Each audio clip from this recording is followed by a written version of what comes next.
everybody to the Pull Up Experience Podcast edition.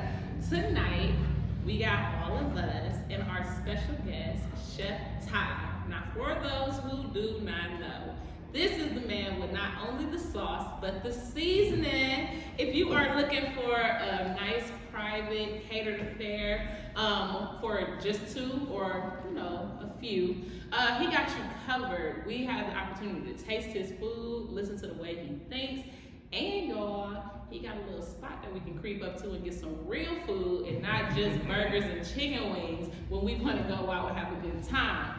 Anyways, I'm going to let him tell y'all more about himself. But Chef Ty, introduce yourself to the people. Hey everybody, I'm Chef Ty. I don't know what to say. So how dope you are, man. Listen, we had that on the show. What you have going on right now, and then we'll delve into everything else. Okay, so so my name's Chef Ty. I'm the executive chef at Nationalities on Charlotte Road in the Willoughby Hills, and so we have a lot of things coming on. We just committed a commercial for the restaurant and bar. And Nationalities is just not a regular bar; it's a much upscale bar. We do a lot of oysters, fresh oysters, oyster Rockefellers. We do stuff, lobster tails, shrimp and grits. We have pizza. We have, our normal burgers. But the thing about our burgers, they are short rib, brown chuck, and steak. So it's like a gourmet burger. Yeah, it's a gourmet burger. But not only that, I feel like you can come to Nationalities and you don't have to go far to get whatever you want. That's the reason why we like using the name Nationalities, because we touching everybody. Okay. So we have Alfredo, steak Alfredo, chicken Alfredo, lobster Alfredo. I have so much going on. I don't know where to start. And then also too, I like to say if it's something on the menu that's not on the menu and you have something in your mind that you really want to try, and if I have the product, I will create the dish and we just make a price for you, whatever. But you get a lot of people to do that. That's impressive. That's impressive. Yeah. Put me together. That's what I'm feeling like today. Yeah, because I feel like you pay the downtown prices, you pay all the downtown taxes and stuff like that. The only thing we're missing is having a nice patio. But the thing is that if I can cook a nice meal and you have a nice atmosphere and good drinks, I think we can do all that at Nationalities. So. Yeah. So how did you get started as a chef? Well, I always played football, so becoming a chef was never in my category. I wouldn't even think about it. I had because I played ball in Vegas, and I think somebody asked me one time and said, well, Ty, you done with football, what you gonna do? And I was like, I started thinking about it. And I was like, well, I cook. I didn't say I wanted to cook, but I said I cook. And but it runs in my family. Everybody in my family cook. Father, mom, aunties, cousins, everybody. And we all from Greensboro, Alabama, so there's a lot of cooking going on. But I wanted to take it a step farther, so that's the reason why I went to culinary school in Vegas. And found out that I was actually good at cooking than I was at football. So, but you had a niche already. Yeah, I already. You know what? Cooking is easy. I can remember over 300 different recipes. I can remember. I can recite a lot of things when it's coming to food and cooking, all that kind of stuff. But cooking, I haven't got a chance to go to China, Japan, and this is all from working with celebrity chefs. So I'm the guy that, I can walk in a room and somebody says, oh, he look like he do security, or he look like he do construction. That's how they peg me, but they don't know I'm the truth. I'm really, you know what I'm saying? So, I do ice sculptures, I do everything. Oh, wow. So working in Vegas was a different breed. The cooks out there, the chefs out there, everybody is on 10. Yeah. And if you want to work out there and you want to have a good job, you're gonna practice your skill, you're gonna work on your craft, and you're gonna move forward. Because if you don't, you won't have a job. It's just as simple as that. So I just took what I learned from all those celebrity chefs that I learned under, and some of them mentored me into who I want to be right now. So I'm very humble, I'm always teaching. You know what I'm saying? I don't have anything to prove to no one. But don't get me misunderstood. Right. Don't try. But I love what I do, and like I said, cooking was never on my agenda. I've been to the NFL camps, combines, all that kind of stuff. And a lot of football players in my family, some of them are in the NFL, you know, so I just assumed that, you know, I played with a linebacker, so I know I wanted to go, so, but it just, when you go to the NFL, there's something that they're looking for, is that niche, something that everybody got the same ability, but it's something more than they want from you. And, you know, I kind of feel like, I guess they have it, you know, but at least I can say I had the opportunity. Exactly. And I played, you know, on their farm teams in Vegas, so that was a good thing. I did play for the farm teams, but cooking really took off for me, so. And it saved my life at the same time, because I didn't know that everything was so revolved around like cooking, conversations, drinking, Yes. Oh, yes. smart Always crying. some food. I mean, everything. So, you know, So we had a chance to actually taste the food, and it's actually good. You know, I mean, no shade to nobody else that's a chef, but it actually tastes really good. Got some real flavor and to it. But like you said, you got your own flavor and your own So I noticed even at the event that we were with, shout out to Sharkia and B. Landrum. Shout out. Sharkia, she Beautiful. debuted her book, and B. Landrum debuted Tattoo 2.0. And they had a wonderful event. Chef Ty was the caterer for that event. It went amazing. And you actually got a chance to stand up and speak your mind on a couple of different things. And what I like about it is you have a very structured, mature, yet flexible outlook. So how do we get here? Because I know football is like all structure for sure. Yeah. I mean, you're a grown man, Yeah. but how can I say it without being weird? It's a lot of people who are of age but not mature. yeah. So how did you go through the motions and say, okay, this is how I think, whether everybody think like this or not, and this is what I want to speak my mind on, because this is what the thoughts of people who are mature think. Well, you know, I don't know. You know, I think a lot of people watch a lot of movies, and they try to put their relationship with a lot of movies that come out and all that kind of stuff. You know, as a man, I'm just speaking for myself as a man. Like, I had to learn. Like, you know what I'm saying? Like, I had to learn. Like, I've been in, I ain't gonna say a lot of relationships, but I've been in different relationships, and every relationship I've been in was to me, I say it was intrigued, because a lot of people, they're gonna treat you the way they want to treat you, regardless of who you are, if they with you or not. They're gonna treat you the way they want to treat you. Only one person out of, I'll just say, like maybe out of a billion people, you only get that few people select and say, okay, this is who I really want to be with. So I'm gonna work on being with that person, and no one else exists. You know, so over the years I had to learn, because, you know, the reality. The reality of it is that you gotta It's be, true. yeah, you gotta be willing to break yourself down, so you can incorporate what you are with someone else, and hopefully that person that you're seeking can do the same for you. And when I say seeking, I mean like go to the store. Oh, my man, he wears this. I know he wears. I can get this. Don't call me and say, hey, babe, what size underwear you wear? You should know that. You should know my birthday. You should know my colors. You should know what I like, dislike. You should know. So if you're a man and you take pride in the person that you're with, then you're gonna do that. But then here's the flip side of that. Some men do that, right? But at the same time, some of them just doing it just to be whatever. So as a woman now, you're already juggling a lot of things, and women are emotional when it comes to certain things, and some of them are very emotional.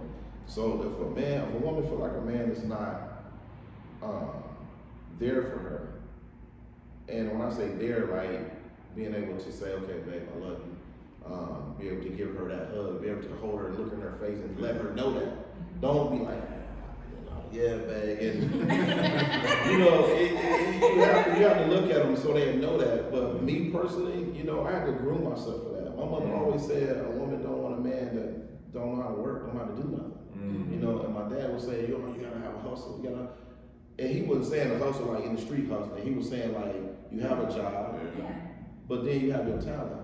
What is your talent? Your job can be, I can work for RTA, but my talent is cutting hair. Right. You know what I'm saying? Like, I have that extra income coming in, and as long as that person feel like they're secure, and you as a man being a man, then guess what? Y'all win. But you gotta know that y'all love each other. And I always tell people that you can't love a person until you respect them. You know what I'm saying? Like, you have to respect that person first, then you can come back and say you love her. Because if y'all get into an argument and you respect her, you're not gonna call out her name. She's not gonna be this, that, and the third. Right. But if you don't respect her, then that's what you're gonna do. Because now you're touching a nerve that you want to say something that's gonna really piss her off. And it should even never get to that. Because if you love your mom, you respect your mom, right? So, you know, I always say respect first, then you can love whoever you want to love. That's just my personal thing. Me, I don't like to argue. I'm not arguing with you. I'm just, yeah, we can have a conversation. We can talk about it, but I'm not gonna argue because two people argue. Who's listening? Nobody, right? Because everybody trying to get their point across.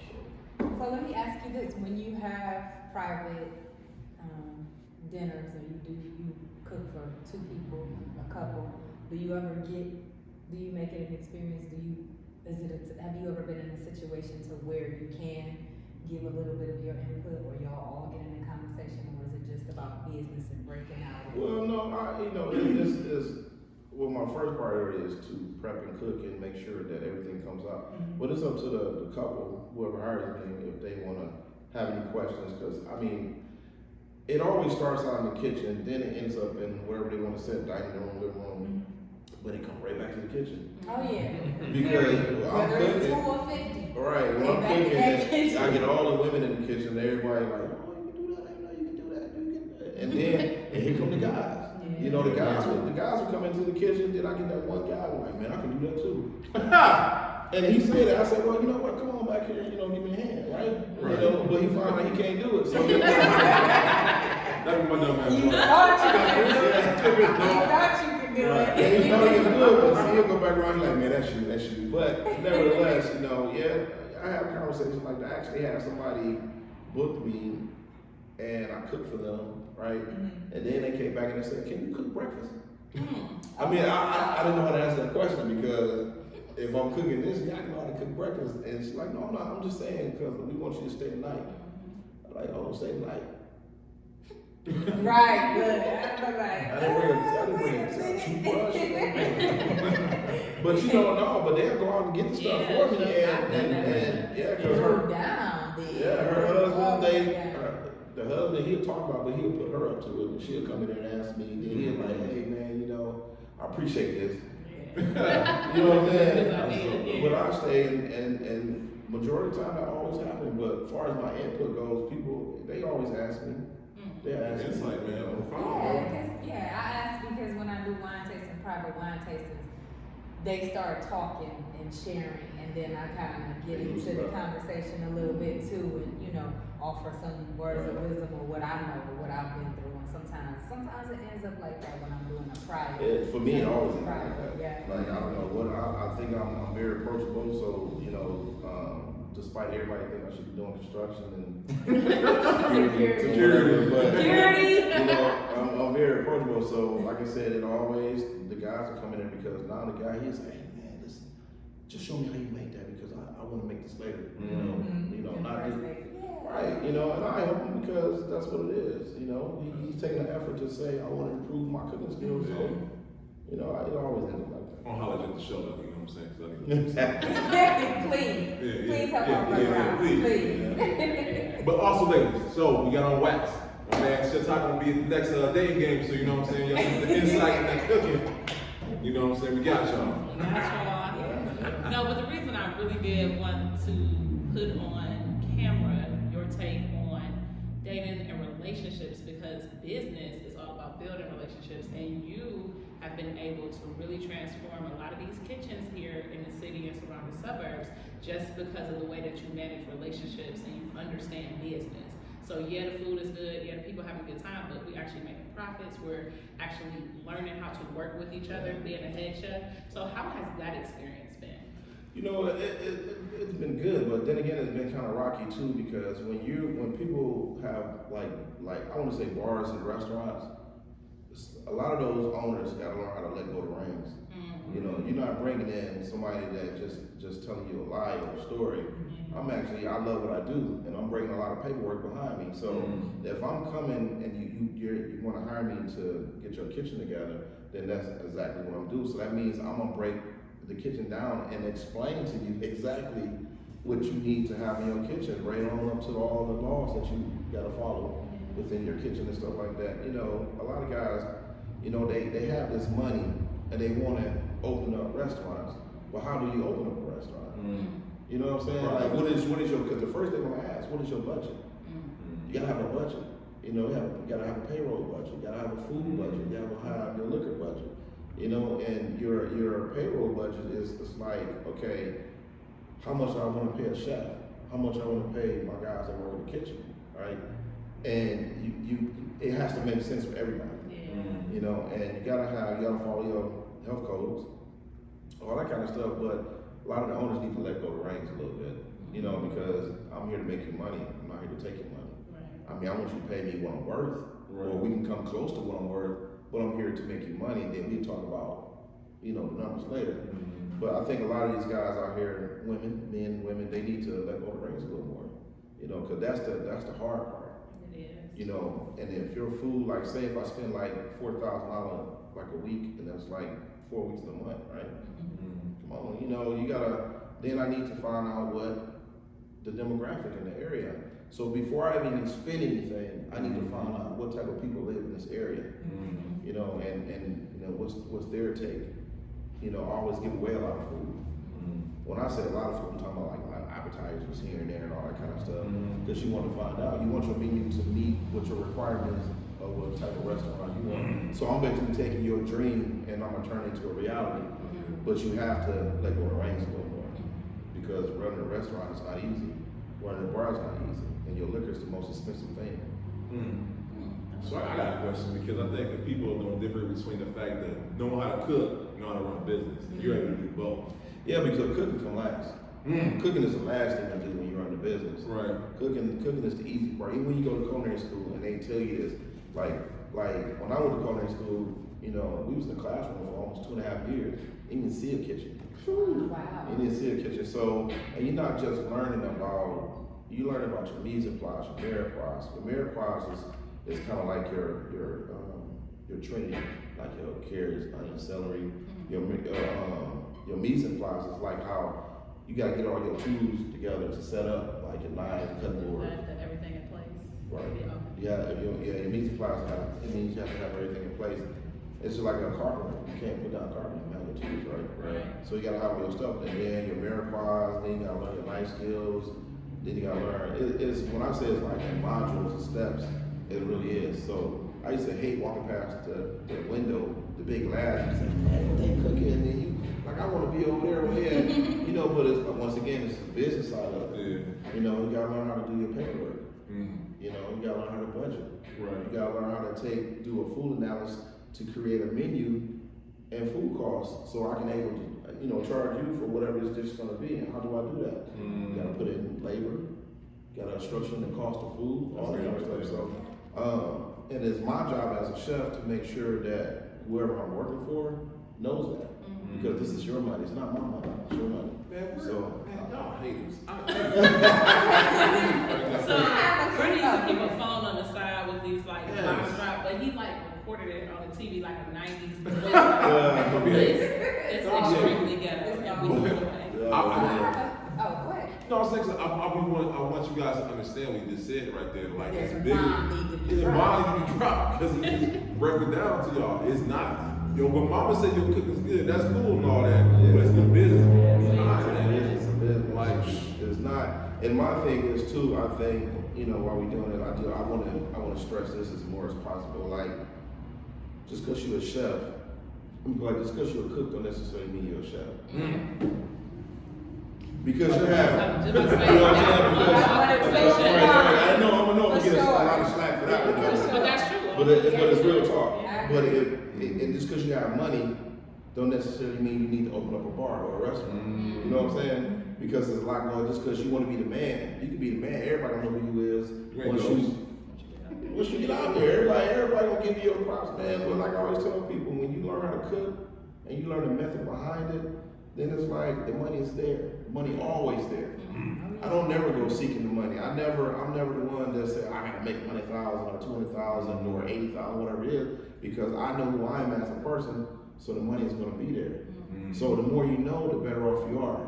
The less you know, you can't tell nobody no price. Like, oh, I think I should get like $35 an hour. And as soon as he gives you $35 an hour, do you look like you cooking or you acting It's a big difference. Your whole demeanor sets you apart from everybody else. Mm-hmm. Me, I like to stay humble. I like to stay like knowledgeable of a lot of things. Right. That's why I talk to my vendors. I go out and shop. I go to Cisco warehouse. I talk to the head chef. You know, I go in his test kitchen. Like the stuff we have at Nationalities, it's a method behind everything I do. I don't just sit there and be like, oh, I think I'm just gonna cook this for them, or that for them. It doesn't work that way.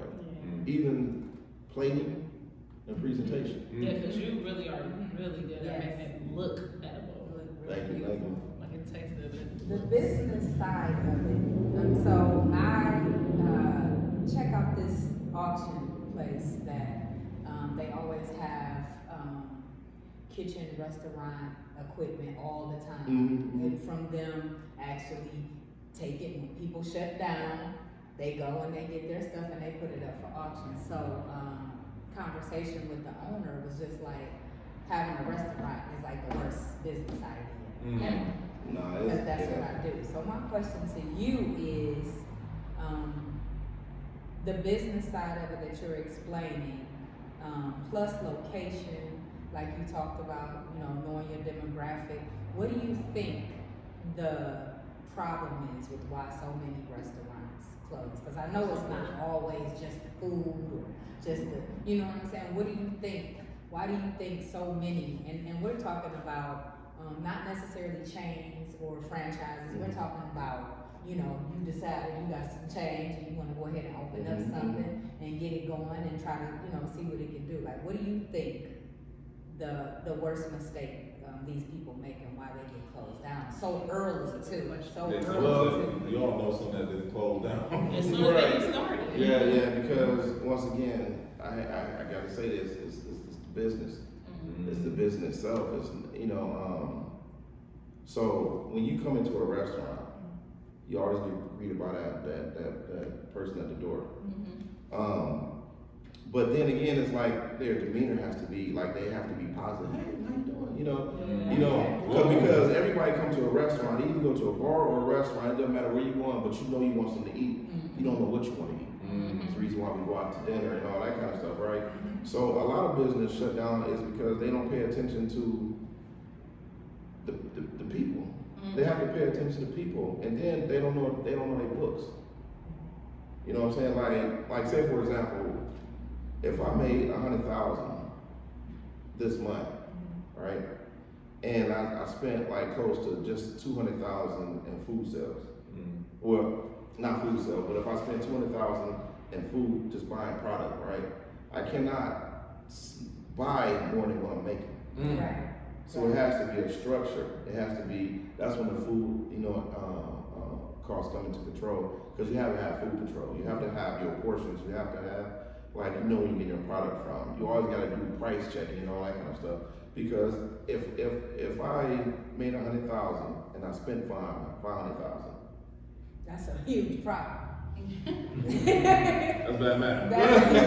That's a huge problem. A Right, pretty, and pretty big problem. but then again, and then the kitchen will be the last thing. I come in here, no one at the door, got a nasty person taking my order, your food is bad. Before you know it, you're losing money. And before you know it after that, you close because you're not being watchful of what you do. So here's the thing, it's always business first. Everything else comes second. Food, cooking, everything else Now you comes do second. it fine. Yeah, you know, That because was good. a lot of people got a lot of money, but they don't know what they're doing. Like, run your business. What's your budget? What you paying for a chef? If you don't got a chef, and now a lot of days people say, I just want a lead cook. What are you paying him? What's a lead cook? You know, what's their price? 15, 16? If you get them for 15, that's kudos. You know, but he has to love your business just as much as you love your business. Man, I you know know, a situation like that you know. food was popping all the time. Like, and they like to be in there. Yeah, Right. Like to be owners, bosses, they arrogant. They the man. You know, you can't be the man towards your people that actually care about your place. Indeed. Because what's gonna happen is that everybody gonna end up leaving. If they leave two at a time, one at a time, whatever it is, It's still out. the trickle effect. That happened. And trust me when I tell you, I've been in this game 21 years. I started young, and I can open up restaurants, I don't have closed restaurants, open up 5-star restaurants. One restaurant in Vegas, we made $3.2 million a year. Whew. And when I say, and these are the Michelin star restaurants. Mm-hmm. These are the restaurants like, you know, your spoon gotta be like maybe 2 inches away from, you know, the corner of the table. I'm gonna pick you up when I eat my drink. Right, like, everything is down to the detail, Yeah. you know, and that's my background, that's where I'm really from, that's what I'm used to, you know. Cooking, what we cooking now is always a good thing because that's how you determine if you're good at what you really do. Dealing with people that don't wanna pay for the food, but they ate everything. You know, but like I said, a lot of business closed because they not managing their money right, they not managing the business right. You know, they just happy just to be, I'm in charge, I have a business, and it doesn't work that way. And before you know it, like, damn, I know I just bought some food last week, but they closed. And it doesn't matter, it's not because of the pandemic, it's not because of, you know what I'm saying, it's not because of, you know, if your food is bad, your liquor bad, your customer service bad, so, you know, you gotta draw a line somewhere. If you're trying to be successful, then do that. Right. If you're trying to be a good boss, then do that. Stop trying to be the man. Man will get you nowhere. Because it's one thing I do know about, and this is Cleveland. Everybody is not gonna pay for something if no one else is talking about it. Wow. That's true. Don't even matter. No, it doesn't matter. I mean, you can have Instagram, you can have Facebook, you can post, yes, and your so food can true. look good. Right. It looks good. Right. And so that person go in like, damn. Now I've been on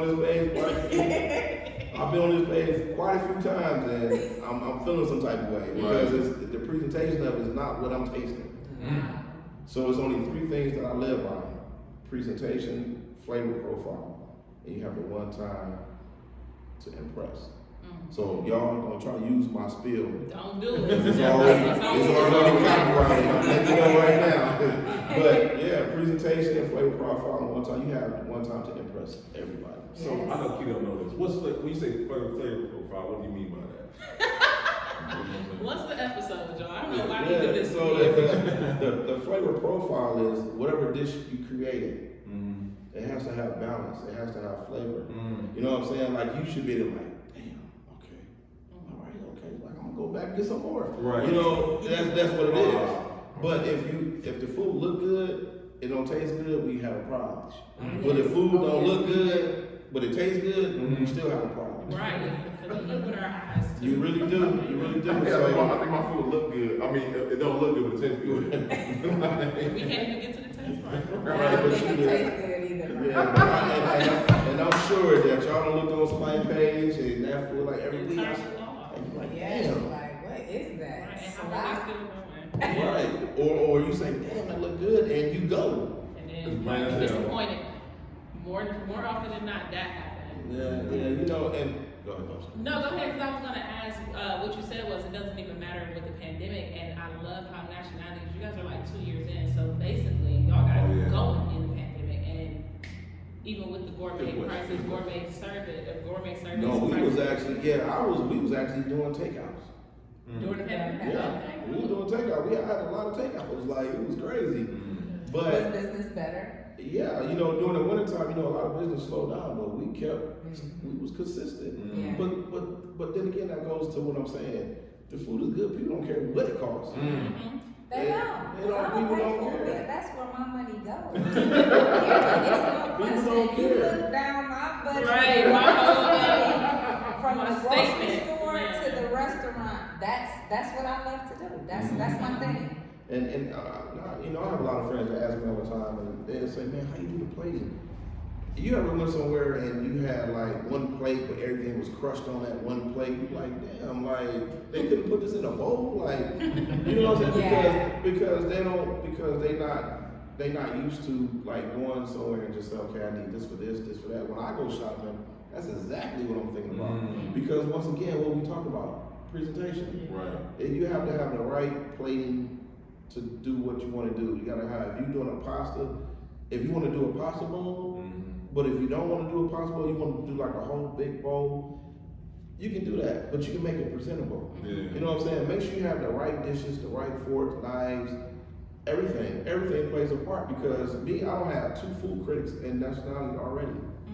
And you won't know it. You won't know it. You know what I'm saying? Like they'll come in there and man, I mean, this was just yesterday. I had a couple come in there and they bought like 9 items off the menu. And they sitting there just eating, laughing, hugging, eating, laughing. But the whole time the guy was just writing stuff down. You know what I'm saying? And he called this morning and he was like, well, I know you went out there, chef, but you know, I just want to let you know that I take my hat off to you. Like I took my hat off to you because everything that, you know, me and my wife had last night, it was delicious. Like they ordered the shrimp and grits, they ordered the Moody Blaze burger, they ordered mussels, they ordered the chicken quesadilla, they ordered like that man right there. man, they ordered like the chicken Alfredo. I mean, they were just sitting there eating and they took some of it home. The rest of the dishes were clean. And I see me personally always wash the dishes when they come out to the kitchen. But I don't have on my chef coat when I go out there because I'm listening. People don't know I'm a chef, so. Like, what's Kenny doing over there? You know what I'm saying? Yeah, and I'm walking around, but some people know I'm a chef. But for the most part, I go and I'm listening. I'm ear-hustling. I'm listening to the conversation. And if I see somebody eating and they just sit up there just enjoying, like just engulfed in. Ain't looked up from the And never looked Ain't up. looked up from the And you on a date and they not saying nothing to you, neither one of them. You know it's good, but you know, yeah. But the whole point of it is that it's the consistency, presentation, flavor profile, and the one time to impress. It doesn't matter if you have a lot of money, of some money, and no money. Right. If you come in there and you buy food, and you're gonna get what you paid for. That's good. You know, and that's what I believe in. Like everybody don't believe in it. But I love what I do, so it's not really a job. You know, that's why a lot of guys be like, where he come from? You know, my girl, she talking. Let's talk about seasoning. I find myself still sometimes I try to I'm a big TJ Maxx Marshalls person, and they carry different seasonings if you go down every aisle like I do. So, you know, I pick up different seasonings. They have different mixes and things like that. Moroccan this and seafood spectacular, chicken, all that kind of stuff. And I still find myself sometimes feeling like I'm using I got my garlic, my onion powder, my garlic powder, my Sazon, my maybe rosemary and garlic, just the same kind of palette. So 2 things about seasonings. First, what is your favorite seasoning to use? And second, what is a seasoning that you like to use, or maybe like something you had to use at one of the restaurants that you kind of were like, okay, what am I doing with this? Kind of threw you off, or like the weirdest thing you had to do work with? Well, I'll be honest, because I make my own seasoning. Okay. Oh, stuff. So, but what I'm saying is, like my seasoning I use at the bar is no salt. No salt. But, so here's the difference between garlic powder and granulated garlic. Okay. Right? So, because she don't know what garlic is, you gotta break it down. Granulated. But Don't pay no attention to him. yeah, but you know, the seasonings is I don't know, it's a tricky thing because you gotta be very careful about getting seasoning from like Target and all that kind of stuff. You know what I'm saying? Because so every season is not the same season. No. You know what I'm saying? It's not. So granulated garlic I like to use a lot of it. You know, but I also keep the garlic powder. You know, because it's so garlic powder is a lot more saltier than granulated garlic. You know, and that will garlic you down. Yeah, and you put that garlic and you add salt in there, you're like, damn, why is this so salty? You know why? But you gotta learn how to build your flavors. That's when you come in with your flavor profile. Okay. You have to understand that I like using fresh seasoning, like I use fresh rosemary. You know what I'm saying? If you get some fresh rosemary and cut it up real fine, and you get like one of those plastic containers and you put it in there, the lifespan on it's a week. You know what I'm saying? Like it depends on how much you use it. Just like parsley, fresh parsley. So if you take fresh parsley and you just grind it up, just chop it up real fine, and you take a white towel and you take the parsley, and just squeeze out all that extra water. So when you do that and you just dump it on the counter, now it looks like little bitty popcorn. So now you just got your week and a half of shelf life. I'm up to the game. I'm like, girl, I know. You know what I'm saying? But the seasoning, I don't have a preference on seasoning. I make my own seasoning, so I don't really have I may have a house seasoning, but then again, I may have like all the other seasonings also. If I go anywhere to get some seasoning, I go to Walmart and just get all that seasoning. I go to Whole Foods, get all that seasoning, whatever it is, because a lot of people don't know between Heinz, Whole Foods, and Walmart. So the chain of command is Heinz and Whole Foods, right? Because they spend the most money on food, period. But they gonna get like the fresh, right? So Walmart would be third in line to get whatever's fresh after them. Anything after that, you can forget about it. Not even Target? No. I just want to buy it. And I'm just being honest because I'm talking about big companies. Yeah. You know what I'm saying? Like Walmart's a big company, Heinz is a big company, Whole Foods is a big company, so they gonna get first dibs first, and then everybody else will get whatever else. Yeah. You know, and it's crazy because if you like on, I think it's Mayfield, they have a seasoning store, go in there.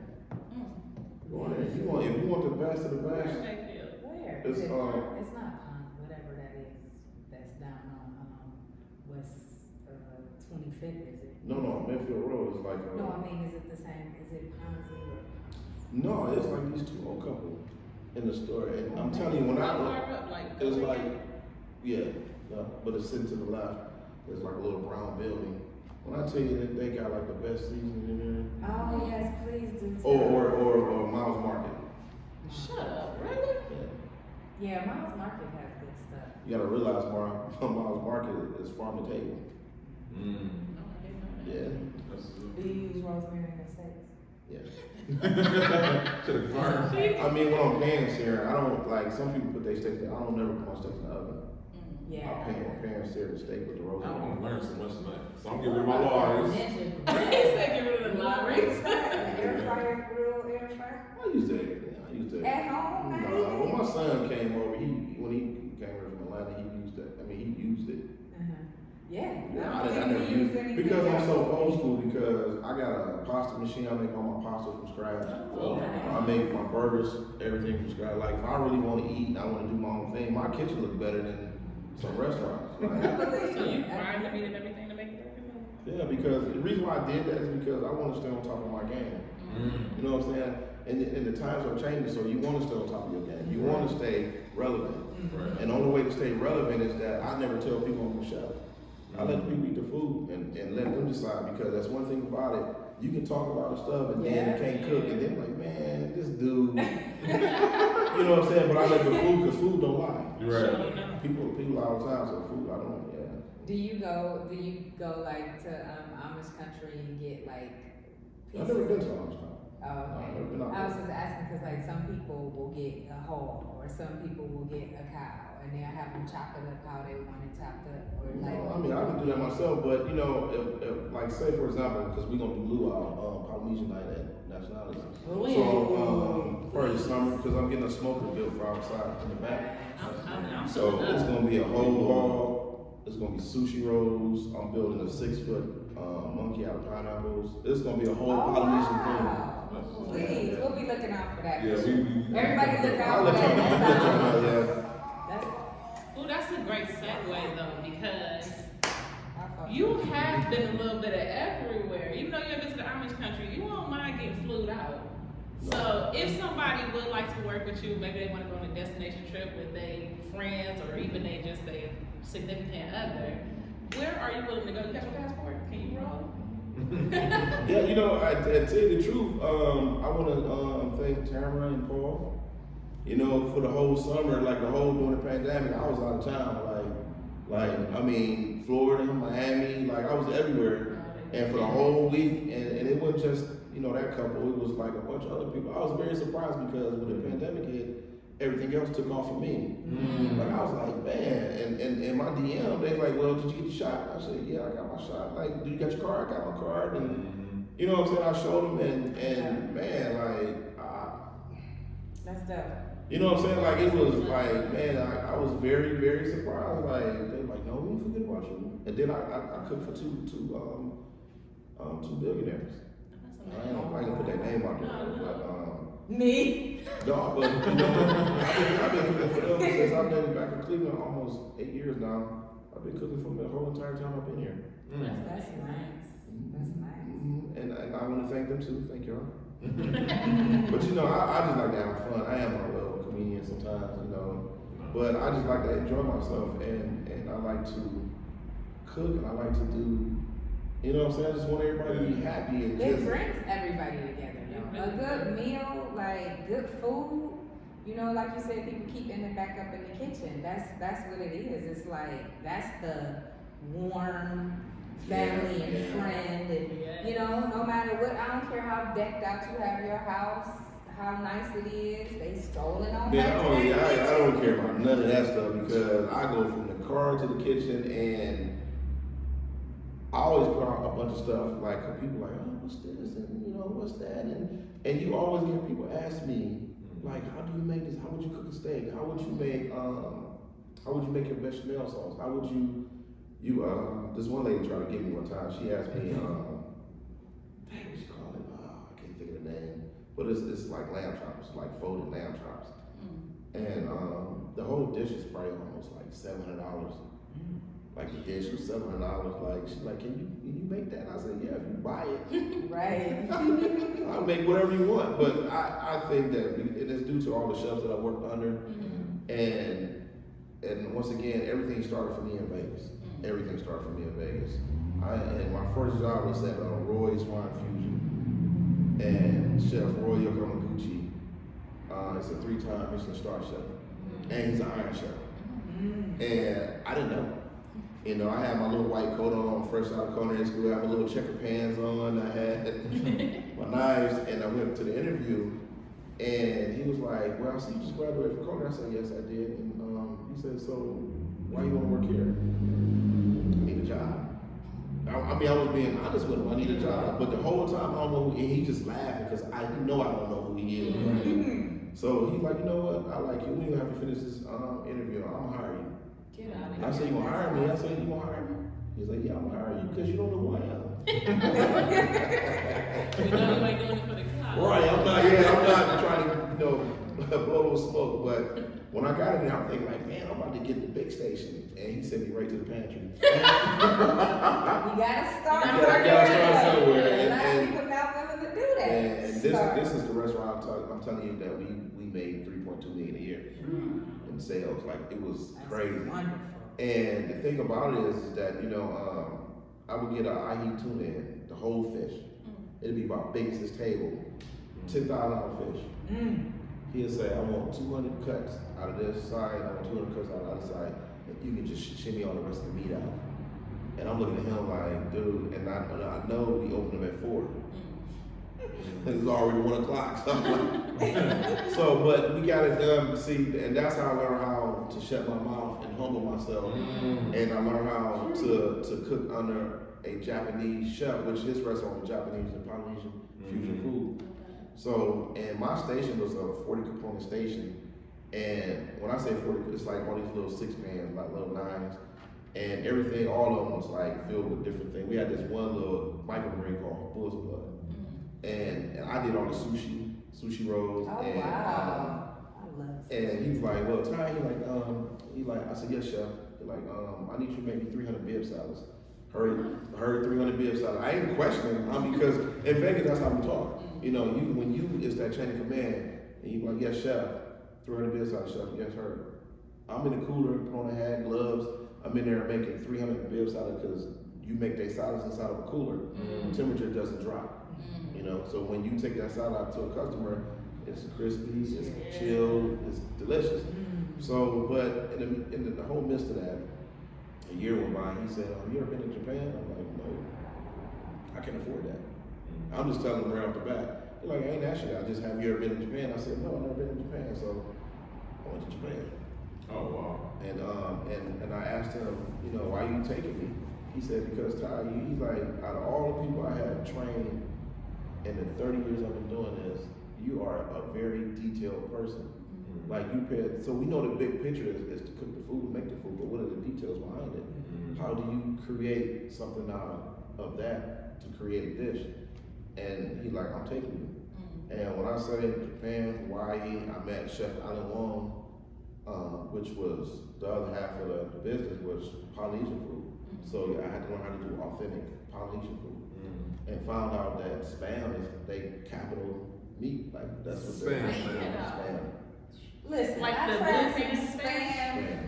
It was probably like a couple Spam. years ago, but it was so salty. I was like, I don't remember spam being this salty. I don't think I've ever had spam. Spam. You'll be surprised. I don't remember it being.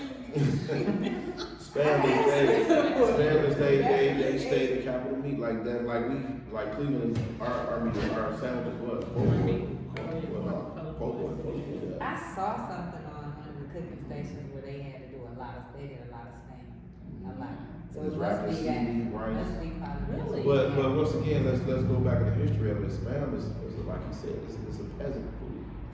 You know what I'm saying? That's what a lot of Polynesian people lived off of. That's why they learn how to smoke the pigs in the ground so good. Like just like us, when I tell people about tea cakes, a lot of people don't know what tea cakes are. Tea cakes is a biscuit. It has a between a cookie and a biscuit. But a lot of people don't know that in the slaves, back in the slave days and stuff like that, that's what they used to carry in their satchels, was tea cakes. So when they moved from state to state, walking, and they really couldn't get to no food, that's what they had. And the recipe is nowhere. You have to have somebody in your family to actually teach you how to make that. Your family taught you. My auntie, Alabama, she wouldn't tell me, but I had to stand next to her and watch her. And she didn't play that. So, a lot of people don't know that. A lot of the food that we sell now is all peasant food. Black eyed peas, collard green, mustard green, oxtails, What they chicken charge you feet. for that? Yeah, but guess why they charging that so much? No, not us. I know, not us. Yeah, I'm just saying others have figured out. right. Yeah. There you go. They know like, damn, it's good. But your ancestors used to throw it out in the street. Right. And and us. And that's what we had to do. And so that's the history behind. If you ever go to culinary school, you ever thought about doing that, if you ever look it up, it'll tell you all that. That's how culinary came around. It came about from the peasants. And if you go to DC, and I think it's on the 7th floor in the museum, they dedicated the whole 7th floor to black chefs. Oh wow. Okay. Black chefs. So if y'all are in DC, y'all want to go, look at the museum and all that kind of stuff, go there. You'll be very surprised when you see that picture sitting up there and you see 300 slaves shucking oysters. It goes a long way. So that's one of the reasons why I take it very serious when it's coming to cooking and all that kind of stuff, because people just cooking, but you don't know the history behind cooking. That's good. And culinary it was brought up by slaves. White folks didn't pay you nothing, but yeah, you want to live. Yeah, and when you think about it, when you have the bare necessities to make something happen, you figure it out. You figure it out how to make it do what it do. And I tell people this all the time. The people that figure it out, you see them on TV. You see Chef Ramsay. You see, Gordon Ramsay. You see, what's the one show, Dinner Dives and Dining? Guy Fieri. Yeah, the people that figured it out, you see them on TV. Michael Simon, another guy. He's born and raised right here in Cleveland. Went to culinary school in New York. All he did was took whatever Cleveland offered, and he turned it into what he wanted it to be, because his background is Italian and something else. But he took his background and took what Cleveland had, and now look at him. You're paying for that. You know what I'm saying? So when I sit there and I look at guys and everybody want to knock the other guy, I want you help them. You know what I'm saying? Because like I said, I'm the type of person to come in there in your kitchen and wreck shop, and you be looking crazy because you're like, damn, what the hell? I don't want him in my kitchen. Because now I'm not verbally making you look bad. My cooking skills is making you look bad because you're not up on your stuff like you're supposed to be. Yeah. So when I say when you're trying to be the man, go ahead and push that to the side and work on your talents, because your skills and the information that you have what gets you or use catapult you into the future.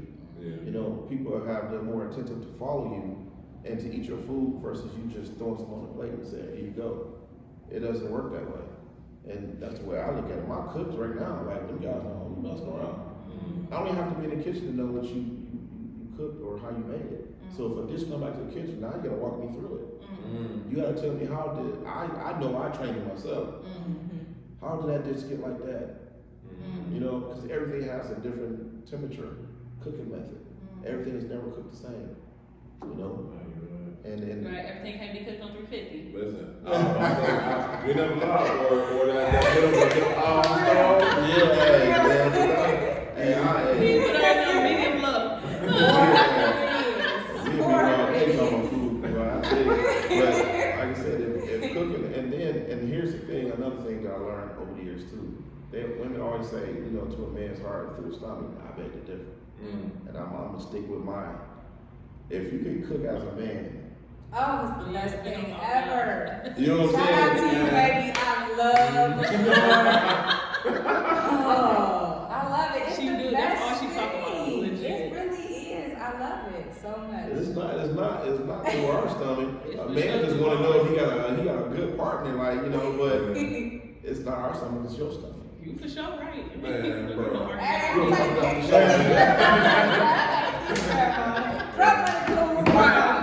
Hey, I was going to say message. Wayne style. Right. So this is the truth. People do that, like, you don't know that. And you can get farther in a relationship is sometimes as a man, if you kind of humble yourself. That's why I messed up, Tom, man. That's why I messed up. You know what I'm saying? You know, I use this word from time to time, but the word is satiated. And it is when you have been fulfilled with food.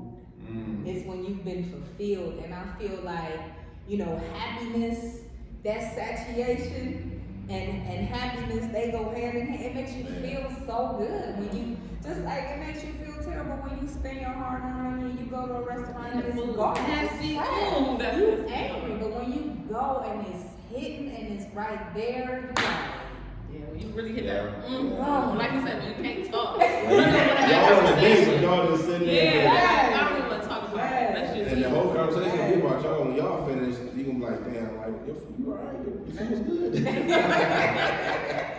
But you know, that's what it is. To me, I personally, you know, I thought about actually doing a private dinner, like you know, kind of showing men like, okay, like do a private dinner. Do it. I'm there, bro. But what I'm saying is like coaching them to say, hey, just you become the butler for a day. You know what I'm saying? You be the butler, breakfast, brunch, lunch, dinner, whatever you want to do. But you give her that bath. Ooh, that would be good. Like a house manager. Yeah. Ooh, that would be dope. We should do that. Now y'all might get some spice, like, man, he tripping. No, not the right one. But I'm gonna say it because at the end of the day, is you know, we all gotta realize that the roles are changing. That's a fact. You know what I'm saying? Like, and some guys don't want to accept that. Women going back to school, men ain't going back to school. Women, you know, single parent, men ain't single parent. Like, I'm not gonna say everybody's like that, but what I'm saying is that it's okay to adapt. It's okay to say, let me shut up, let me go ahead and cook this breakfast, give her a bath, you know. Right. Massage her down. It don't have to be about sex. It can be you just. Yeah, 'cause that's real intimacy right there. You That's know what I'm like saying? active Like, service. Right. You know, and I Well, saw they took a note, fellas. Yes, and Seriously. rules,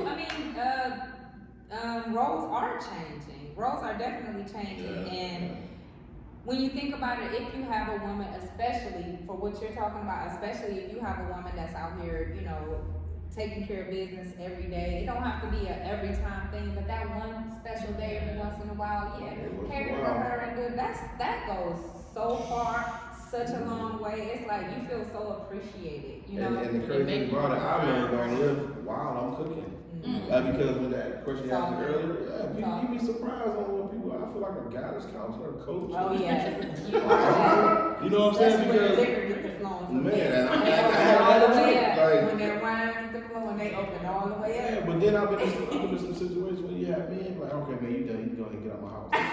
Whoa. Because they don't want it, but them be the ones that need it the Intimidated. most. Yeah, he can. I mean, because he gave my money or whatever how he gonna pay me. Just like I met one guy. I'm gonna tell you the story.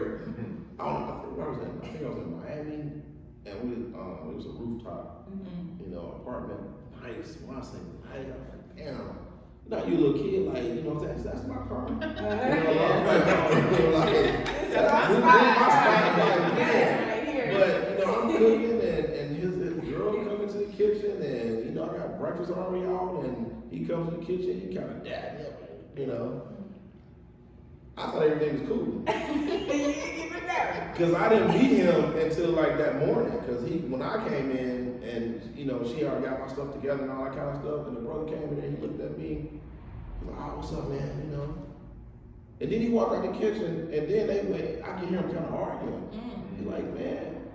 Oh, wow. Like, listen, you can't have another brother look better than me up in here. Like, and to me, I think I'm okay. I'm not, you know what I'm saying? But this brother, like, no, he gotta go. No, we're not even about to. Insecure. delve into Man, that. he was like, look, he was From like, the listen. beginning. He was like, go ahead and give us money. I know we paid for this hotel and all that. We got the rental car for him. You know, just tell him he's good. I was there for a week. What?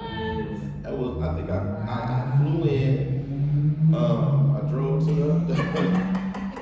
the you know the apartment, the condo, whatever, and security, you know, walked me upstairs and when he came in that morning, dude, like, and I heard him. He was like, "How you walking up? We better be up here cooking."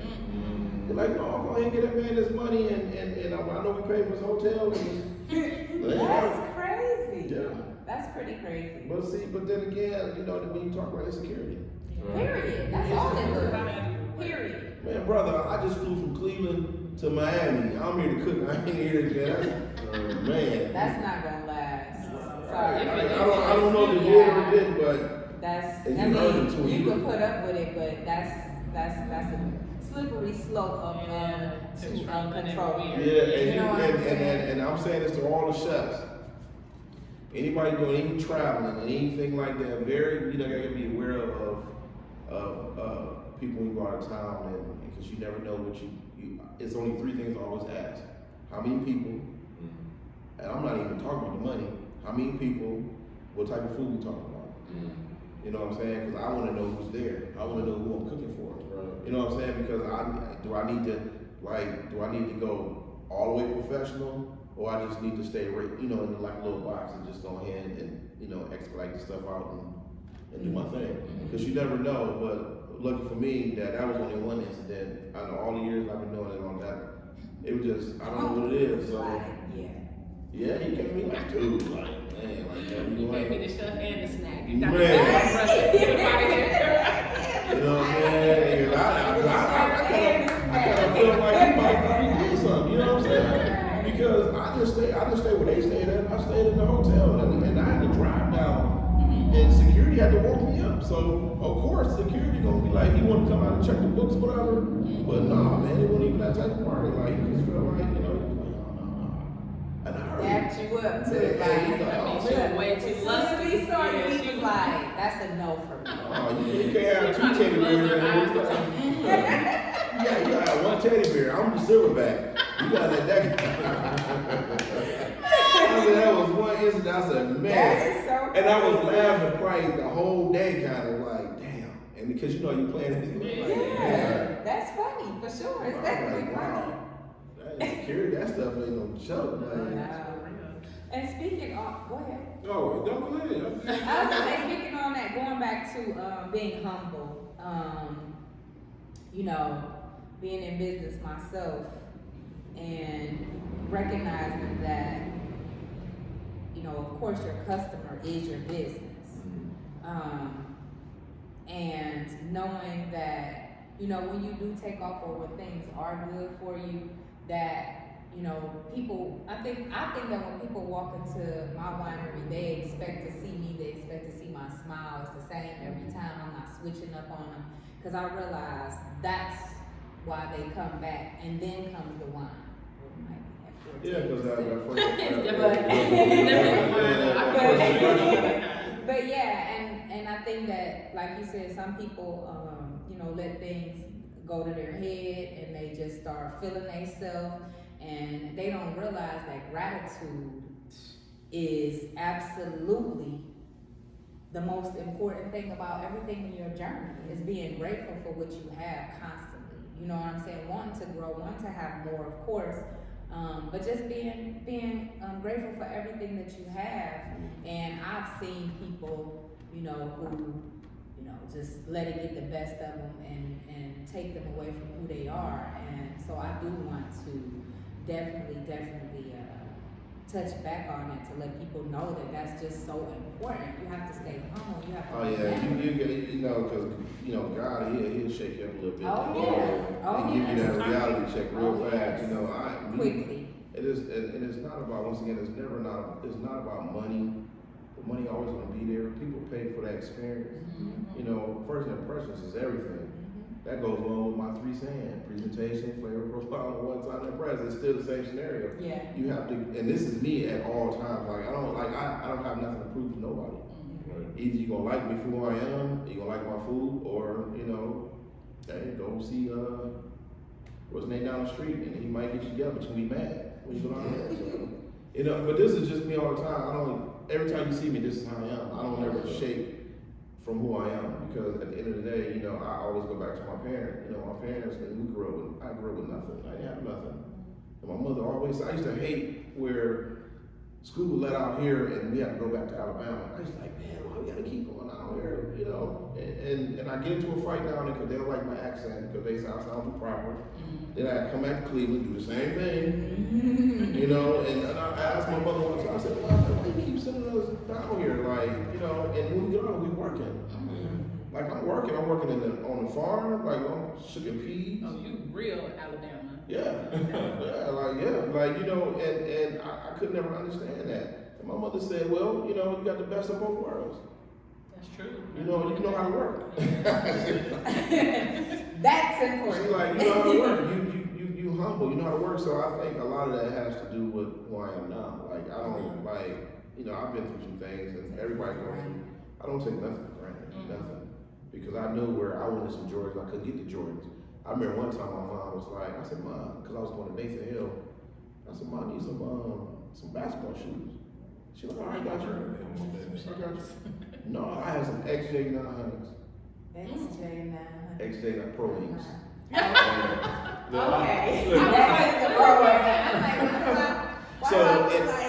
And I know somebody out there like, damn, why you talking about? But see, this is my background, my roots.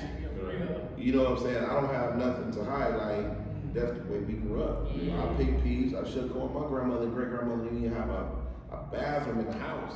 We had to go to our house. Oh, really? Man. So you are playing with me. Yeah. I can't make this up. We went out there. I go in there like, close the door back, and I go find a tree or a bush somewhere. but not today, our house. Not today, because I didn't know if there was a snake in there. But I'm gonna tell you, but my parents, between my mom's side of the family and my dad's side of the family, my grandfather, that's the first time I learned that we're supposed to eat 3 times a day. And in Alabama, it's disrespectful if you tell a person, no, you don't want to eat, or you don't want that on your plate. Just take it. Yeah. You might have a hard way. Man, you might have a problem. Did y'all cook wild squirrel? Yep, squirrel. Like I didn't. So we ate. We eat chicken feet, liver, pig feet. You know what I'm saying? We didn't have a pick and choose on what we wanted to eat. Whatever my mom cooked, that's what we ate. And I think that's the reason why I didn't have any allergic reaction to a lot of things, because we grew up that way. We ate everything. A lot of kids today are allergic to everything. Man. You know what I'm saying? Oh, I can't have this. Why? So many people allergic to shellfish. So many. All that kind of stuff. And it's sad though. With my grandfather, man, I would eat like 10 minutes ago, and he like, okay, y'all. He like, y'all sure y'all need to go in there? I said, great, we just ate. He's like, I don't care, go in there. I got all them, them black eyed peas. I'm like, go get them peas. Like, he made sure my dad, he made sure we ate. But everybody in my family is over 6'5". Like. You know, me and my brother, we probably the same height, but everybody else like 6'6", 6'5", 6'4", like, that body to feed. you know what I'm saying, like big guys. Even the women is like tall, you know. But then again, that's the reason why I'm humble, because I don't take nothing for granted. And like this year alone, you know, it's just a reality check once again is that I thank God for everything. And a lot of times I'll be praying and not know I'm praying. Like I can just sleep and be praying. But then again, I'm sleeping, I'm thinking of recipes. You know, I don't know if y'all ever do like your motivational, you know, speeches, talks, all that kind of stuff. And, you know, God put your blessing, your talent, right there where you can get it. And it's up to you to pay attention to what your talent is. And you know, like Steve Harvey would say, or you know, somebody like Denzel Washington say, well, you know, whatever your talent is kind of like the least effort that you got to put in there. When I cook, trust me when I tell you, this is like I don't put no effort into like, this is what I was supposed to do, and I'm doing what I'm supposed to be doing. Like you know, it feels good to you. Yeah, and you know, and I cook like some people like, damn man, you've been here all day. I was like, no. Right, that's where I want to be. I can do it for hours and hours. Right, but you know, and sometimes your body will let you know, sit your butt down. Yeah. But I love what I do, and I hope that you know, sometime in life that anybody that ever talked to me or ran across me will know that you know, man, he was a good guy. I learned a lot from him. I had a guy I trained. He over in Europe cooking. Europe. I always tell people, you treat everybody the same. You never know who you're cooking for. Right. And never know. And the guy across. came into years and offered him a job. Get out of here, really? And I mean, the crazy part about it is that the young man, when he said that, you know, Shelby, like, I know we cooking your recipe and your food, but like, you ever get bothered by it? I said, no. I said, because I'm training you, I'm teaching you, and you can take this tool and go whichever way you want to go with it. That guy walked in there, and then the guy actually talked to me, and he like, well, Chef, do you mind? I said, that's a grown man. You know, he can go where he want to go. Like in Europe, if somebody would offer me a job, I would take it too. Because you talking about the little creme de la creme of culinary. Yeah. You want to be in Europe. You wanted that. You put that on your resume, man. Can't nobody tell you nothing. And you can make the money. You know, in Europe they go to school for 8-9 years, culinary school. Wow. I went to school for 5. All the way down. Yeah, oh yeah, they break off, man. And once again, you don't see the kitchen until they feel like you're ready, your module, until you're ready. You know, I know a lot of guys to say, well, you know, Ty, you talking about, trust me, I know what I'm talking about. And in Vegas, if you want a job, you're gonna shut up. You're gonna do your job, but you know, I do everything. I don't care what nationality it is, across the map, whatever it is, I do everything. But see, that's just me. I want to be able to offer that. You know, I'm building myself to say, okay, if you don't want that, we can go this route. You don't want that, we can go this route. You know, and it's been working out for me. So being in Cleveland, and you know what we like here, what types of food we like here. Do you feel like you are? I don't want to say stunning. I don't want to use that word. What I want to say is, do you feel like you can't do everything that you want to do, or did you make sure that the menu is just? Yeah, I just made sure the menu stayed where it was at and for that area. Because once I'm not there anymore, the menu stays. Okay. Every restaurant I go to, I create a menu to fit that atmosphere. And I take whatever the owner's dream is or what they see and vision, and I make it into reality. And that's the reason why I go out and try to, you know, but you know, I'm gonna say Cleveland is one of the cities that's really untapped. You know, because once again, you don't see us on Chop, you don't see us on all the shows, even Dinner Dives and Drives. You'll never see people say, "Hey, let's go to Cleveland," and because Cleveland has to understand that we can be that dominant team. You know why Cleveland can be number one? Because you know how many people you got from the South here. A lot. A lot. Here. Right. And you have people come from all over, everywhere. Man. Like Cleveland can be that city that like, man, you want to come to get some best soul food, come to Cleveland. But no one is doing that anymore. And I don't understand that. I always say that, like, I don't know why we don't have 50 soul food restaurants. When I was a kid, we did. Yeah, we had everything, and then some. We had Art Seafood, which wasn't soul food, but you still got With the miles. No, it was on Euclid. Oh, yeah. Euclid and Ivanhoe, but you still got Greens, you know. We don't, it's not like when my sister comes from Atlanta, it's not like I can just take her to several places like she can take me when I go to Atlanta. And I don't understand. I hear a lot of times that it's difficult finding cooks or chefs in Cleveland for restaurants and bars, that they have a hard time, that they kind of using the same ones, like they just kind of move around. I mean, because one thing is all about the money for some people. If the money's not there, the person will take the job. But then again, your talents have to be there. You have to offer them people something. Yes. You know what I'm saying? Because a person, you want a business owner to say, okay, I'll pay that, whatever you're asking for. I mean, what are you gonna do to show them that you got it? When I was at Gears and Cheers, and Harley Davidson, these white people, the owners of Harley Davidson. Yeah, I went there one time and it was mostly white. Yeah, that's when I started there. When I got there, you can count us on your fingers.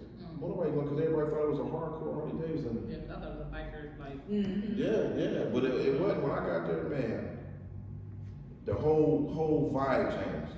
People actually coming in and buying food, like, you want to drink? No, I just want to get something to eat. That kind of scenario. But the thing is that Cleveland is missing a lot because all those older people are either going on or the kids that never learn. That's a big thing. That's a big thing. Wanna learn. Yeah, it's just like education. Education is not there, then how do your kids gonna learn anything? They don't even know their history. Yeah. My family, we make sure that, and my family, I'm gonna be honest, there's a lot of entrepreneurs in my family. Like my cousin, they don't sit around and wait on nobody. Like they That's facts. Go get it. yeah, but look at their moms and my cousins, my older cousins, all that kind of stuff.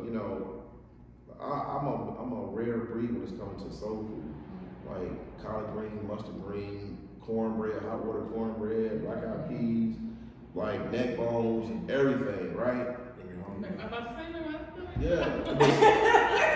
But hey, to be honest, that's one of my that's one of my niches because when you talk about food, you want to be inviting. You want to invite that person verbally. You want to, and when you give them the food, then they're like, I'm about to go slap 10 people. Yeah, it make you want to smack your mind. So you say those are your signature dishes per se? No. Or do you have a signature dish? I don't even have a signature dish because Is that good? yeah. Let's be honest. You Yeah. throw down. Yeah, because it's always a method behind what I do, and I never throw anything together. Like, you know what I'm saying? Like, I mean, I have sometimes, that just because somebody like challenging me.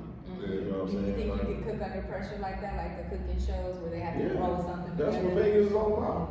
I remember I was at a buffet in the Wynn Casino, and one of my cooks didn't show up, and I had an omelet station. I had like 10 omelets going at one time. So as long as the person stayed in line, say we go to like year 1, 2, 3, and 4, right? If everybody stay in the order, I don't have to look up and know where that order is going. I can just pull the pan. I know it's yours. So on and so on. And so that was the easy part of it. But remembering, like all the eggs, some people want egg whites, some people want the whole eggs, and man, like you have to work under pressure.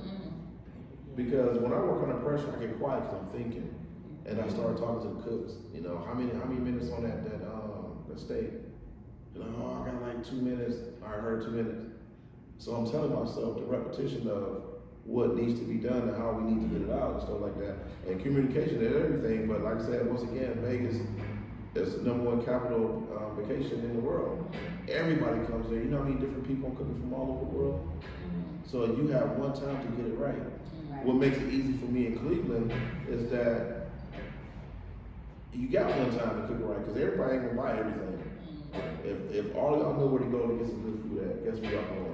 Right there. Yeah. But imagine 50 people doing the same thing. Imagine 100,000 people because that's what everybody in Cleveland. I'm gonna get it together. Oh, that's what everybody in Cleveland does. Everybody talks.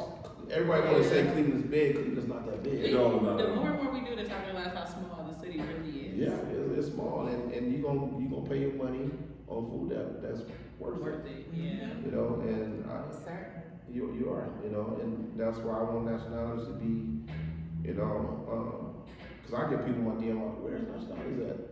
And we getting a sign to put outside so everybody can see it, but you know, everybody like, I never heard that.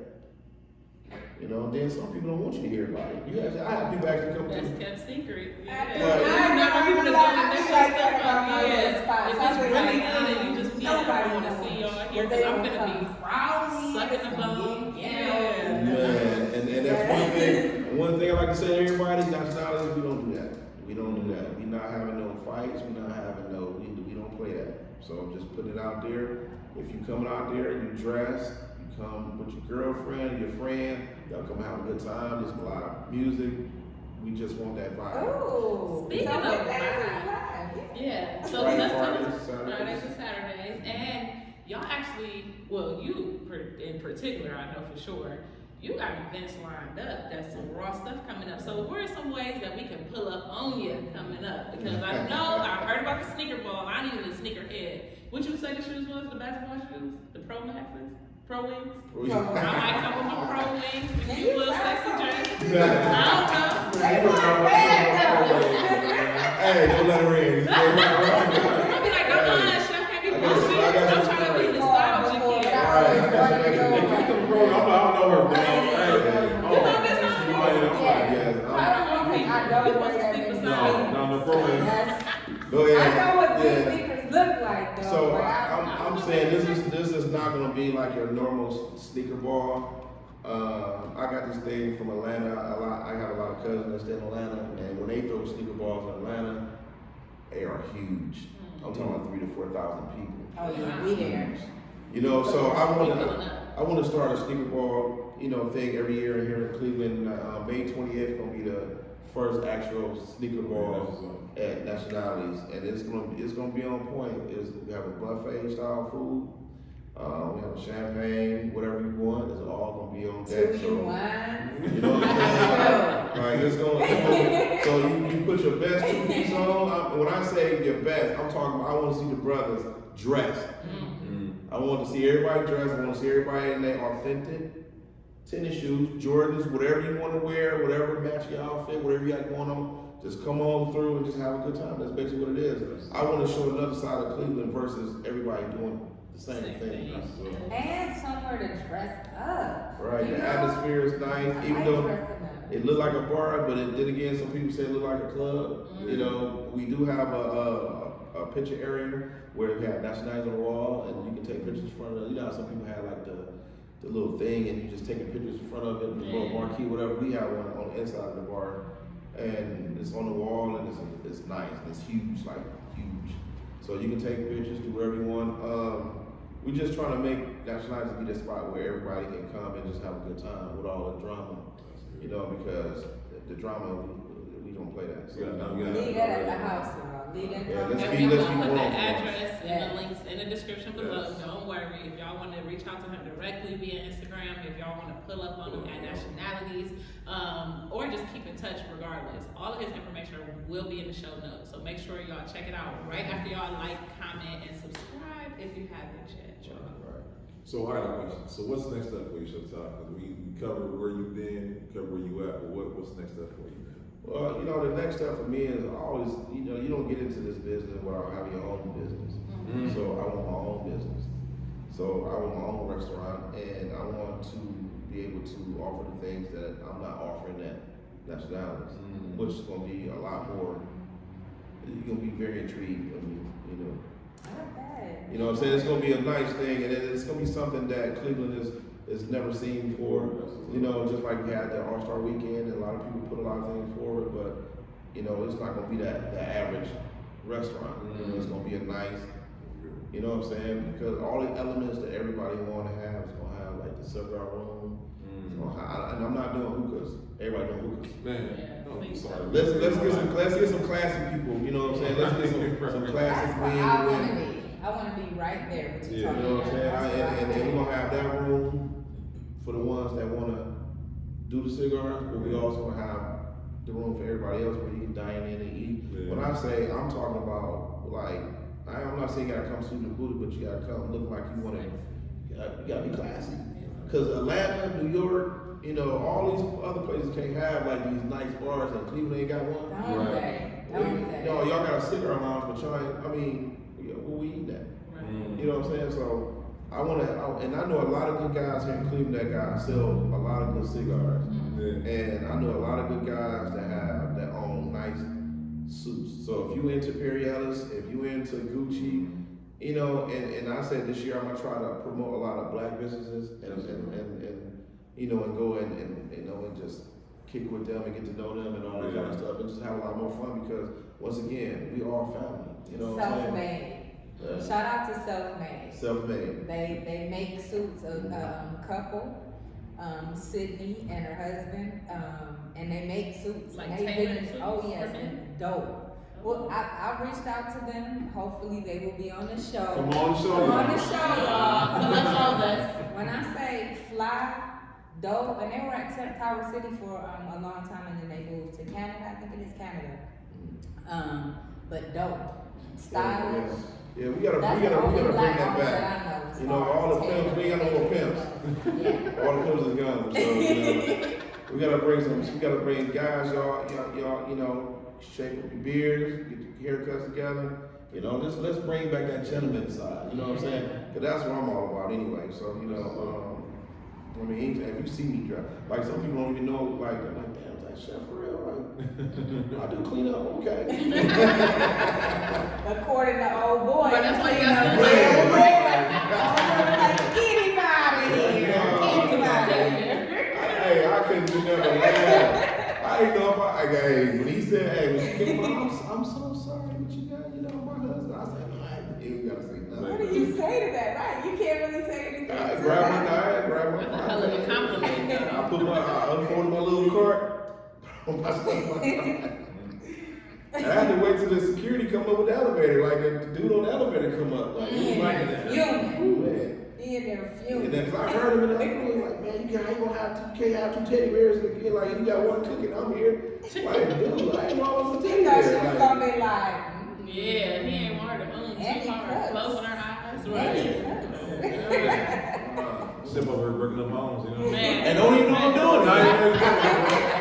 That's crazy. Don't even know I'm doing it. But hey, man, that's security. On the man. low low. Hey, come on, fellas, we gotta do better than that. We can be a That's lot right. more classy than that. Yeah.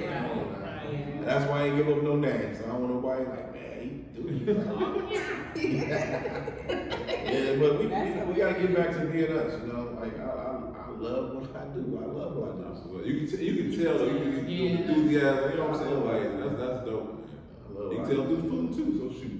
Man, Yes, the food was amazing. I definitely enjoyed it. I appreciate it. Thank you. So what are 3 things that somebody watching this interview, because you hit on a lot. So Yes. what are 3 nice keys or gems that you want somebody who's watching this interview to take from it? Well, you know, as far as, you know, cooking goes, if you're very passionate about cooking, if you want to learn how to cook, just hit me up. You know, we can talk about it.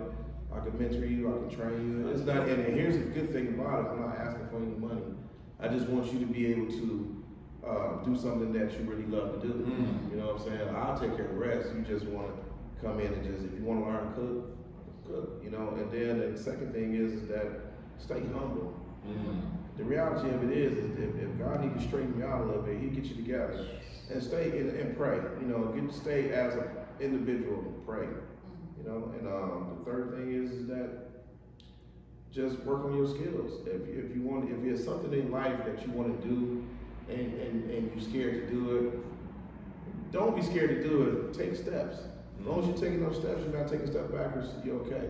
You know what I'm saying? Like, and I had to learn that because once again, God will He would get you out of your own way to see you get what you want done out of life. What you asking? You know, and that's just real talk. Oh, real good. It's the truth. That's real talk. And I stay humble and you know all that, and I pray all the time. Like I like to have fun. I do my thing, but and the reality of it is that I won't be here if it wasn't for God giving me this talent. And like I said, cooking to me is like being an NBA. I'm everything. Like I love what I do, and I can't cook up a dish all the time.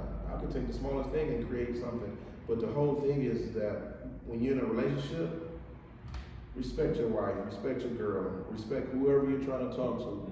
And then once you get to that part and you can say you really love her, then you know you love her. You know, it's That was respect and good, love. Chef Ty. Respect and love. Because I think a lot of gentlemen, you know, I think it's a song that her sings, and she just says, you know, I think you feel like you're one way with me, but I think that you feel like when you're around other people or your friends that you're supposed to be a certain way, like you're supposed to be a womanizer, or you're supposed to have a lot of women, or you're supposed to be disrespectful, or whatever it is. Yeah. And people just don't know. Man up, get beat Yeah, up, man show up, up, and then, show but your you kid know, love for somebody. yeah, but love you know, on somebody. sometimes that's just their nature. You know what I'm saying? Some people have that vicious nature that they have to. I get picked up, like, you too good. What you mean too good? It's too good. Right. How can you ever? Yeah, You set the standard, brother. I work. I go home. So make sure you put together the man plan. Please do. For them. Hey. You know what I'm saying? I'm I would love that. Yeah, to Yeah, show. because I'm learning too. Like because we hold it, to hold the class, whatever. But I'm still learning too because with cooking, you never know everything. You never know everything. Constantly learning. But you always learn, and it's a chef in Vegas. I want to say thank you to Chef Sterling, which is a master chef in Vegas. This man went to prison for 15 years, got out, changed his whole life. Now he owned maybe 2 or 3 culinary schools in Vegas. Wow. And I know because if you meet him, you would never peg that. When I say that, and he drive a Lamborghini, but it got like all the colors, like all multiple colors on there. And I like, man, he's like, yeah, you want to get you one of them? I said, yeah, one day. He's like, well, you continue to be you. I said, I would never ever forget that. So he said, the more you know, the better off you are. The less you know, you can tell nobody nothing because nobody believe you because in the first 2-3 minutes they know you're lying. And that always stuck with me. That always stuck with me. Even to this day, I call him now. It's a few chefs that I call and I talk to, and Chef Roy, I talk to him all the time. Like these are guys that, that I'm like, damn, I want to own a restaurant like this, or I want to travel like, these guys put in the work, and I'm talking about growing up with nothing. Yeah. And having some. Right now, Chef Allen is a billionaire. He's a culinary giant. And he's a billionaire. The man been cooking since he was 6 years old. Wow.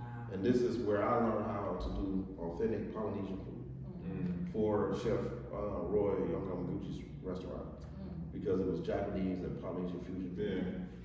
So like my background is very intense when it's come to a lot of different chefs. But I just took what I wanted and homed it to myself. What y'all see at nationalities is not what I really do. What y'all see at nationalities is what nationalities is trying to become. And in the future, we want it to be better. So we offer a lot of different dishes, and we want good people to come in. We want everybody, and Cleveland don't have to be always Phillies, steaks. You know what I'm saying? They can Well be- done steaks. Oh, Right. I hate that. Crispy I hate steaks. Oh my God. Crispy That's steaks. the worst thing. I just Yeah. want to take it with a fork and Yes. Like sling cracking it across the glass. Like, what the hell is that? How can you even Yeah. taste Yeah, it? but, Sorry. Sorry for the well done people, but No, get it no. together. And then- Get it Yeah, together. 'cause well done. Your Take steak. everything out of it. What do you taste? Well, it take all the protein, but not only that, the steak sits in your stomach for almost a year before it actually starts breaking down. Man, what? Yeah, so that's why you cook the steak. That's why.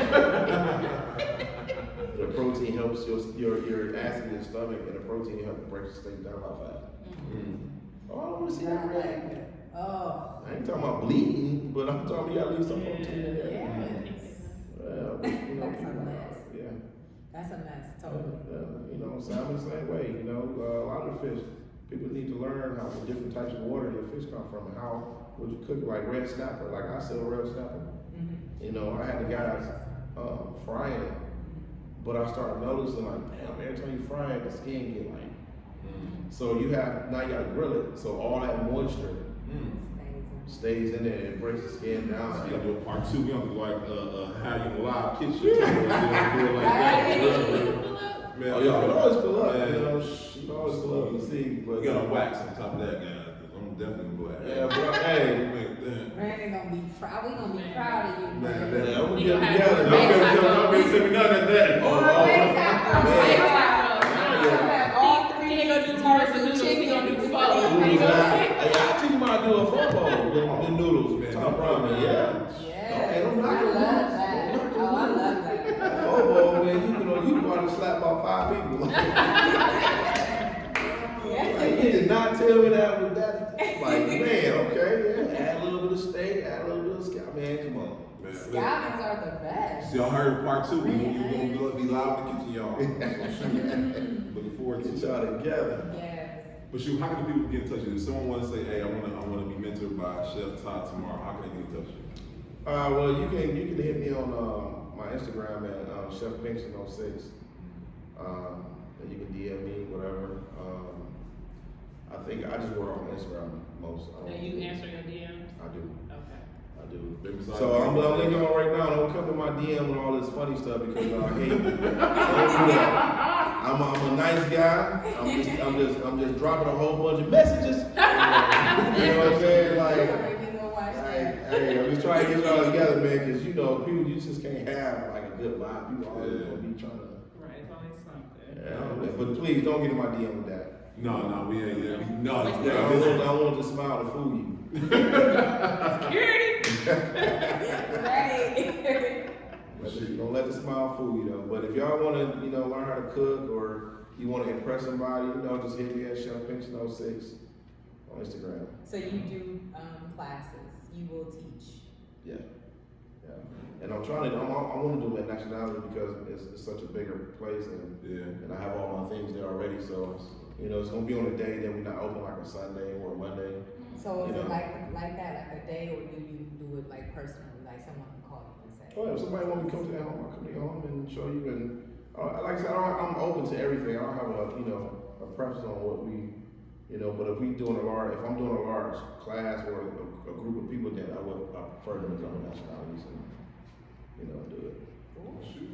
Listen, hey, you do a mastermind at national level, you know what I'm saying? We could get like a nice Man, chef. the mind is going right now. Yes. The The food is episode. actually good. It is. And you know how stuff it either look good or it tastes good. It'd be kind of hard to find both. Right. And the fact that it did, it was like, And it looked really pretty too. The presentation was Yeah, good. no, listen. I am learning that. I'm learning that from my dude, like the presentation, wiping it. If it's a little gravy, wipe that off. Make sure you have some type of either fruit or flour or something on the sides, a herb or something. Like just presentation, make it look pretty. Yeah, because you eat with your eyes. You do a lot with your eyes. If you want to buy those tennis shoes, I look nice, I get those. You want to get that dress on, it look pretty, I want to see that. You do everything with your eyes, so it's no different with food. And then, Dress it up. yeah. More is, they said less is more. Yeah. Less is more. You don't have to have a whole gang of stuff on your plate, but sometimes it can be like that small element because once again, what we shoot for, the flavor. Mhm. Flavor. You want the That's flavor good. just to be like, wow. yeah, and it's exactly like that. Yeah, I'm getting pretty hungry myself. You know what? I do that to people, man. Once they start talking to me, man, He is good. like, man, their stomach is growling, but I have that niche. And I don't know what to do with it sometimes. I love it. I do. Because I talk like, What to do with it? I'm just huge. She a foodie for real. Yeah, no facts. You don't think she was no, a big I get girl. it, man. Man, you want to get in there, that's foodies, man. They got blogs and everything, man. I'm like, man. Different textures and tastes and Yeah, everybody make somebody some sushi rolls. They're like, man, y'all doing like that. sushi rolls. I said, yeah, man. I'm there for that for sure. I love sushi. Sushi. She was like, can you make a lobster roll? You want lobster roll? I'm like, On the spot like that is. He said if he got it, he yeah. What David Sampson got to pay some bills? pay some bills. What's coming up? What we got on Sunday? Sunday, guys, we have at the Fort Bistro, our second home. You know what I'm saying? We will be doing Speak Network. Chef Ty, you gonna be there? When is it? 1 to 4. Sunday, This Sunday, 1 to 4. Yeah, we're gonna be like, my man, Chef Ty, you know what I'm saying? I've been there for a party once. Yeah, come on through, We man. do speed network. 4 minutes. A minute to talk about me, a minute to talk about you, 2 minutes to see if we can vibe, whether we can or can't. We get up and switch like house party and move on to the next. So we networking with intention. Yeah, networking with intention and meeting lots of people who are like-minded, might be your next customer, might be your next collab, might be your next partner. You don't know who you're gonna come across. You know, we got a lot of successful events, guys. We 115 signed up, guys. So thank y'all for signing up. Sold out. Sold out. Free event. Sign up. Free Free event. event. Absolutely. So if y'all, hey, come, yeah, you should get it, you know what I'm saying? Yeah, that's what we do. We get these businesses together and so we can help each other. Absolutely. We elevate, we pull up. We don't pull each other up. Speaking of pull up, we want to thank my man Drake for letting us be at the Drake Center tonight. Oh, y'all see I got on my red, we pulled all the way up. So shout out to you, Nick Drake, and the whole Drake Center. If you guys are looking to give back, every Saturday is Love Day. Absolutely. We come pack up the meals and then we take them straight down to the men's shelter to make sure that they are fed. Feel free to donate to the Drake Center, and if nothing else, pull up to be a mentor. He helps these kids all throughout the city. They are growing, building whatever the trade or talent it is that they have the inclination to say, I want to learn that, or I do want to go to school. However it is, he's putting these different events and people together with mentors and mentees. So make sure y'all support Drake. Shout out to Nick Drake and the Drake Center. Thank you so much for letting us pull up today. And also Steve, who actually talked to you and who actually gave us your information so that we can have you sit down. Alien eyes. Y'all know our guy, the man behind the camera. And where is Arlo? Where's Arlo? And the last one is Social Master. We want to thank Social Master for once again sponsoring us, guys. If you guys are tired of having paper cards, put it in your purse, put it in your wallet, let them dry out, all that good stuff, stop doing that. It don't work. That's old. It's played out. It is. And then when you pull out that, when they get close enough and they phone just automatically scan your business card and all your information. They think they be blamed in these streets. Right. So if you're trying to be like us and get it popping on the real professional side, make sure you check the link in the description below because you can sign up and get your Social Master card today. And then be ready to roll like us. Be part of pull up. Episode 36. 36. We rolling, y'all. Moving and shaking. We rolling. Chef Top, we don't think this one. We gonna name If you it. cook, All cooks and chefs. Yeah, roll. Yes, that's it. Period. All cooks and chefs. That's dope. That's the title. There's a title. So it's a wrap, y'all. Hey, listen, we thank y'all. And we'll see y'all next week. See y'all. Peace. Bye. Bye. That was dope. Oh, it was. I That love was it. really good. Thank you, Chef Top. I'm blessed to be today. Sorry about I got that. to laugh today.